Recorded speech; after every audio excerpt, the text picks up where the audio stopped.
Buenas tardes. En esta oportunidad vamos a presentar para la carrera de Ingeniería en Energía un proyecto de diseño de una granja solar o parque eólico de 10 megawatts. Esto es para la asignatura regional 2 con la maestra Ivette Cote Rivera. El equipo de este proyecto es Jairo Gómez Rojo, José Esteban Fregoso, Brenda Daniela Padilla y su servidora Sol Fátima Mota. Bueno, empezando con el objetivo del presente proyecto,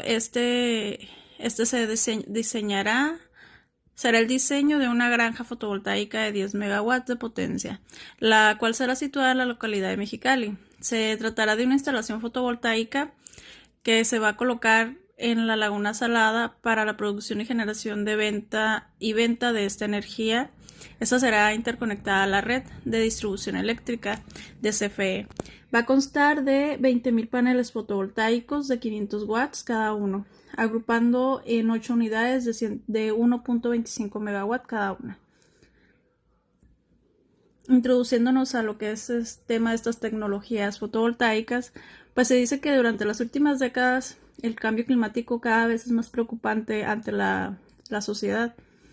Y a pesar de que existen diversas fuentes energéticas renovables, la energía solar fotovoltaica es una energía que está avanzando continuamente dentro del mercado, además que es una energía madura y estos sistemas pues son fáciles de instalar, su transporte es fácil, cuenta con grandes ventajas y pues una es de que en los usos residenciales su manejo es muy práctico y los sistemas cuentan con una vida útil de hasta 25 años y su mantenimiento es muy básico, ya que este consta de un mantenimiento preventivo y un mantenimiento correctivo. Y además también podemos agregar que esta energía puede ser aprovechada totalmente independiente de la red eléctrica, es decir, que en zonas rurales donde no existe red eléctrica puede ser utilizada eficazmente. Y pues esta tiene una multitud de aplicaciones y su producción de energía a gran escala para el consumo en general o pequeña escala para consumo en pequeñas viviendas es muy eficaz. Ok, ¿y qué es la energía solar? Pues la energía solar es una energía renovable. Esta es obtenida a partir de la instalación electromagnética del sol. Se habla de que es energía renovable porque esta pues proviene de una fuente energética que es inagotable, natural. Y pues lo mejor es que se produce de una fuente pues limpia, es una energía limpia que no contamina el ambiente. Y pues aplicando esta energía pues tenemos grandes ventajas, ya que puede disminuir lo que son los contaminantes que hay en el planeta gracias a los combustibles fósiles. Además también podemos agregar lo que es la energía solar fotovoltaica, que esta energía es la que se obtiene a partir de una instalación que produce una transformación directa de la radiación solar en electricidad. Esta utiliza los módulos fotovoltaicos para transformar la radiación solar directamente en energía eléctrica, que esta es la energía que se estará utilizando en este proyecto. Y pues esto sería todo de mi parte. Y sigue mi compañero. Empezando con nuestro marco teórico, tenemos el análisis de riesgo, en donde nuestro proyecto tiene implícitos una serie de riesgos que proponen en peligro la inversión que se haya realizado. Para esto vamos a presentar la matriz de impacto del proyecto, en donde ordenamos los riesgos en función del posible impacto que tengan dentro del proyecto y la probabilidad de que estos ocurran. Primero vamos a enumerar los diferentes riesgos emparejados a este tipo de instalaciones para después completar ya la matriz de impacto. Dentro de los riesgos tenemos la variación del precio de la electricidad, en donde el precio de la venta de electricidad sufre variaciones debido a la meteorología y debido a los cambios sobre las leyes en el tipo de tarificación. Todos estos factores afectan al estudio económico realizado, lo cual puede provocar hasta una pérdida en la inversión realizada. En el inciso B tenemos los fenómenos meteorológicos. Debido al notable cambio climático, cada vez pues es más frecuencia la aparición de fenómenos meteorológicos que acarrean fuertes rachas de viento que pueden provocar daños en los paneles solares o daños en las estructuras. En el inciso C tenemos el fallo o destrucción de equipos. Aunque la mayoría de equipos disponen de una garantía, pues existen ciertos equipos indispensables para el funcionamiento de la planta, como pueden ser los inversores o transformadores, que en caso de sufrir algún fallo provocarían el cese de la generación de energía. Tenemos en el inciso D las empresas subcontratadas, que son las que, pues para realizar las obras es necesario contratar empresas las cuales pueden ocasionar problemas como el incumplimiento de los plazos de entrega o fallos en la realización de la obra. Para evitar este riesgo, lo mejor es aclarar la responsabilidad de las distintas partes del pliego de condiciones de los contratos. Y por último tenemos el inciso E, la protección del medio ambiente. El medio ambiente pues es cada vez un tema de mayor importancia y hay que ser muy minuciosos dentro de los estudios realizados con anterioridad al proyecto que permita avalar su impacto ambiental. No obstante, pues siempre puede surgir problemas en el futuro que podrán un riesgo que habrá que solucionar. Y bueno, aquí a un costado tenemos la matriz de riesgo, en donde nos da la probabilidad que tiene cada inciso y el impacto que estos tendrían. Tenemos lo que es la probabilidad baja dentro de la protección ambiental, que es el inciso número E. En el impacto medio, con una probabilidad baja, tenemos el inciso número D. De igual manera, en impacto medio, pero con media probabilidad, tenemos el inciso número B. Y por último, con alto impacto y medio probabilidad, tenemos el inciso C. Y mayormente tenemos al inciso A con un alto impacto y una alta probabilidad. Buenas tardes. Uno de los datos técnicos a tener en cuenta al momento de hacer nuestra instalación de nuestra granja solar es nuestra potencia a instalar. La potencia pico a instalar será de 10 megavatios. Esta potencia coincide con la potencia pico de un panel fotovoltaico multiplicado por el número de total de paneles. En este caso se instalarán 20.000 paneles solares donde utilizamos una potencia de cada panel de 500 vatios picos, que es la potencia mayor que pudimos utilizar.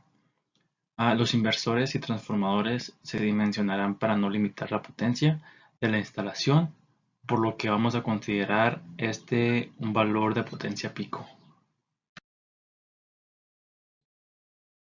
Tenemos unos datos que nos van a dar un poco más de precisión al momento de hacer nuestra instalación, que es la potencia. Al ser una gran instalación, interesa conseguir módulos fotovoltaicos con la mayor potencia posible. Esto es que ronde entre los 450 vatios y 500 vatios picos. En este caso nosotros utilizamos el que está actualmente con mayor potencia pico, que son los 500 vatios. Otro dato a tomar en cuenta es la eficiencia. Esta se define como el cociente entre la potencia eléctrica que nos genera el panel y la potencia irradiada sobre el mismo para condiciones determinadas. También otro dato a tomar en cuenta en nuestra instalación es el precio. Este es un factor determinado que determina el coste del panel solar, de estructuras, de terreno, qué más nos llevaría, los inversores, la mano de obra, la construcción.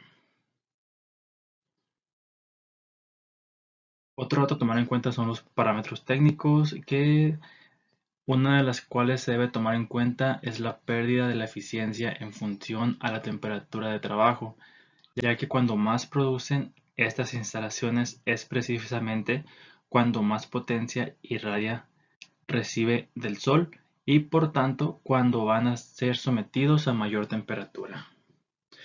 También otro dato a tener en cuenta al momento de comprar paneles solares, al comprar inversores, son las referencias del fabricante. ya que el panel o inversor que tenga mayor información técnica es del fabricante, nos va a dar una mayor sensación de seguridad sobre el producto que vamos a utilizar. Nosotros vamos a utilizar un panel solar monocristalino que es de la marca Evans. Estos van a ser un sistema de paneles interconectados a la red. Su uso va a ser industrial y comercial, y tenemos como características mecánicas que el número de celdas del panel son de 144. Tenemos los tipos de celda que son monocristalinas. También otro dato importante es el material del marco, que es de aluminio anodizado. Las características eléctricas del panel nos dice que la potencia máxima es de 500 vatios, que el voltaje de máxima potencia es de 39 voltios, que la intensidad a máxima potencia es de 12.82 amperes, que el voltaje de cortocircuito es de 26.80 voltios y que la corriente de cortocircuito es de 13.40 amperios. Estos datos nos van a proporcionar información útil al momento de hacer la instalación, la conexión en serie y paralelo de estos paneles, para así proveer a cada inversor el total de carga requerida para su funcionamiento. El precio. El precio por kilovatio instalado en la ciudad de Mexicali, esto es tomando en cuenta la estructura, los paneles solares, mano de obra, cables, el terreno y factores de construcción, es entre 1,800 y 2,000 dólares el kilovatio que se instala. En este caso lo redondeamos a 2,000 dólares por kilovatio instalado, y se pretende que en esta instalación se instalen 10,000 kilovatios.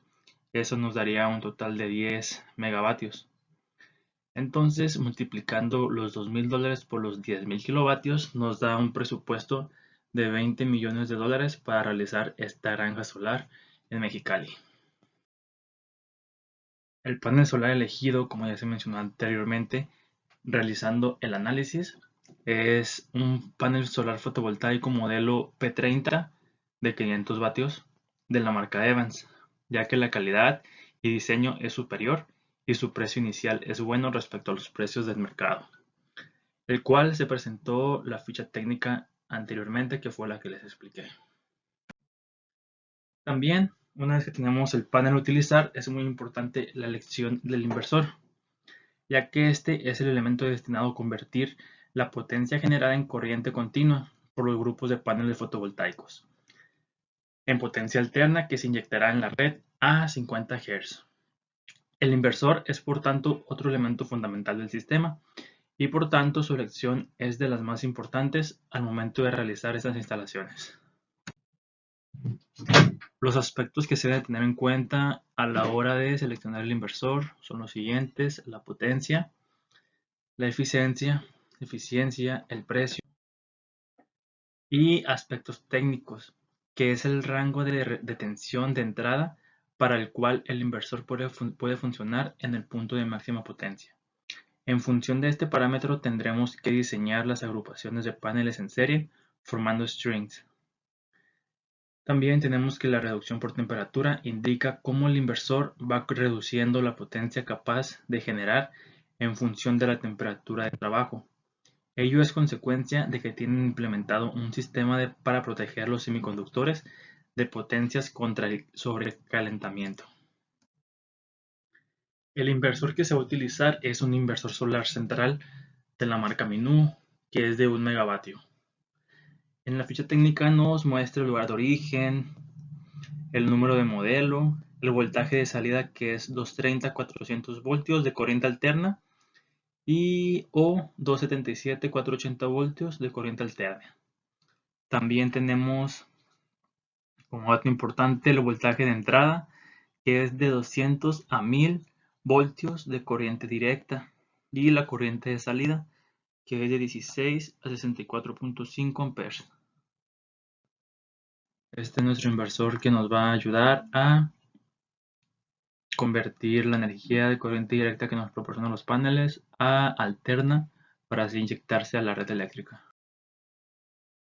Y este es un mapa de cómo estaría nuestra instalación de paneles solares en un terreno de Mexicali, el cual consiste en springs de 50 paneles solares, no, springs de 2000 paneles solares. Estos paneles deben de estar a un ángulo de 30 grados apuntando hacia el sur y una separación entre ellos de un promedio de 2 metros para evitar sombras. Entonces, un panel solar tiene un área de 1.6 metros cuadrados. Entonces, en este caso, vamos a utilizar 20.000 paneles solares. Haciendo la multiplicación de los paneles solares por los metros cuadrados que abarca cada uno, nos da un total de que vamos a ocupar un terreno de 32.000 metros cúbicos para poder realizar esta granja solar en Mexicali. Buen día compañeros, yo les voy a hablar de las pérdidas por efecto de la temperatura sobre los paneles. Un efecto importante a tomar en cuenta en la producción de energía es la temperatura. Tanto la temperatura como la irradiancia juegan un papel importante en la eficiencia de los módulos, puesto que afecta directamente a la tensión e intensidad de los mismos. A mayor irradiancia, mayor energía generan nuestros paneles. Sin embargo, también a mayor irradiancia viene mayor temperatura, y la temperatura genera que nuestros paneles pierdan eficiencia, generando así también menos energía. En las gráficas tenemos las curvas de voltaje y amperaje, y apreciamos cómo la tensión del circuito abierto aumenta a medida que la temperatura disminuye, mientras que la corriente de cortocircuito disminuye. En la hoja de especificación de cada módulo fotovoltaico viene definido un coeficiente de temperatura. Esto es un valor que se mide porcentaje sobre grado centígrado, que nos indica qué tan eficiente deja de ser el panel conforme aumenta o disminuye la temperatura. El escenario ideal para un panel solar sería la mayor irradiancia posible a la menor temperatura. Sin embargo, estos dos factores no suceden conjuntamente, debido a que una mayor irradiancia trae consigo un aumento de la temperatura. Así que el valor óptimo de la eficiencia tendrá lugar en algún punto intermedio. A partir de aquí vamos a calcular las pérdidas por temperatura. Para el caso de nuestro módulo fotovoltaico, la temperatura de operación nominal de cada célula es de 46 grados centígrados. Esto bajo las siguientes condiciones: una irradianza de 800 watts sobre metros cuadrados, una temperatura ambiente de 20 grados centígrados, la velocidad del viento de 1 metro sobre segundo y un espectro solar de 1,5. Suena contradictorio que la temperatura nominal sean 46 grados centígrados a 20 grados ambiente, pero esto se refiere a la temperatura que puede alcanzar la célula al estar expuesta al sol. Recordemos que aunque la temperatura ambiente sea 20 grados centígrados, al dejar nuestro panel expuesto a la irradiancia solar, pues este va a ir ganando temperatura de forma paulatina. Esta temperatura que alcanza nuestra célula solar al estar expuesta a la radiación solar es la que vamos a tratar de calcular en este apartado. Vamos a calcular Tc, que es la temperatura de la célula fotovoltaica. Para esto ocupamos la temperatura ambiente, la irradiación medida, la temperatura de operación nominal de nuestra célula fotovoltaica, el 20 que hace alusión a la temperatura ambiente estándar y 800 que es la irradiación igual estándar. Nuestra fórmula dice que la temperatura de la célula es igual a la temperatura ambiente más la irradiación medida en el lugar donde vayamos a colocar nuestra célula fotovoltaica, multiplicado por la temperatura de operación nominal menos 20 entre 800. A continuación vamos a aplicar esta fórmula para nuestro caso en específico. Es importante aclarar que aquí lo que nos interesa es la temperatura máxima que vaya a alcanzar nuestra célula fotovoltaica y la temperatura mínima. Para esto pues, vamos a tomar las temperaturas máximas y mínimas de nuestra ciudad, Mexicali, Baja California. Según datos de la Conagua, en los últimos 3 años la temperatura máxima ha alcanzado los 50.2 grados centígrados y la mínima ha sido de 0 grados centígrados. Con estos datos vamos a sustituir nuestra fórmula y tenemos que la temperatura de la célula máxima va a ser igual a 50.2 más 1000, que es la irradiación medida, por 46 menos 20 entre 800, Esto nos da 82.7 grados centígrados. Nuestra célula fotovoltaica expuesta a la radiación solar alcanza una temperatura de superficie de hasta 82.7 grados centígrados. Y la temperatura mínima, pues tenemos 0 más 1000 por 46 menos 20 entre 800. Esto da igual a 3.25 grados centígrados. La temperatura máxima que va a alcanzar nuestra célula fotovoltaica va a ser de 82.7 grados centígrados y la mínima de 3.25. Una vez que conocemos los valores de temperatura máxima y mínima que va a alcanzar nuestra célula fotovoltaica, podemos determinar el voltaje máximo y mínimo que éste va a tener, ya que como recordamos, el voltaje se ve directamente influenciado por la temperatura que tenga la célula. Para determinar el voltaje que va a tener nuestra célula a determinada temperatura, es necesario utilizar el concepto de coeficiente de temperatura, que lo mencionamos anteriormente y viene especificado en la ficha técnica de cada panel. Este se mide en porcentajes sobre grados centígrados. Se mide con la letra beta también y tenemos la fórmula. Vemos que es menos 0.34 porcentaje entre grados centígrados por 46.8 entre 100. Esto nos va a dar igual a 0.159% sobre grados centígrados. Ese es un valor negativo. Menos 0.159% entre grados centígrados va a ser nuestro coeficiente de temperatura. Los tres datos que hemos calculado hasta ahora, temperatura máxima de la célula fotovoltaica, temperatura mínima y coeficiente de temperatura, podemos calcular el voltaje del panel a dichas temperaturas. Recordemos que BMPP es el voltaje cuando nuestro panel está generando la mayor cantidad de potencia posible. Entonces el voltaje del panel va a ser BMPP más la resta de la temperatura del panel menos la temperatura ambiente por nuestro coeficiente de temperatura. Para el voltaje máximo del panel vamos a tener 39 más 82.7 menos 25 por menos 0.159. Esto nos da 29.82 volts. Ese va a ser el voltaje de nuestro panel cuando alcance la mayor temperatura posible. El voltaje mínimo del panel va a ser 39 más 3.25 menos 25 por menos 0.159 igual a 42.45. Vemos cómo cuando la temperatura aumenta, el voltaje disminuye. Cuando la temperatura disminuye, el voltaje aumenta. La tensión máxima tiene lugar en los días fríos y la mínima en los días calurosos.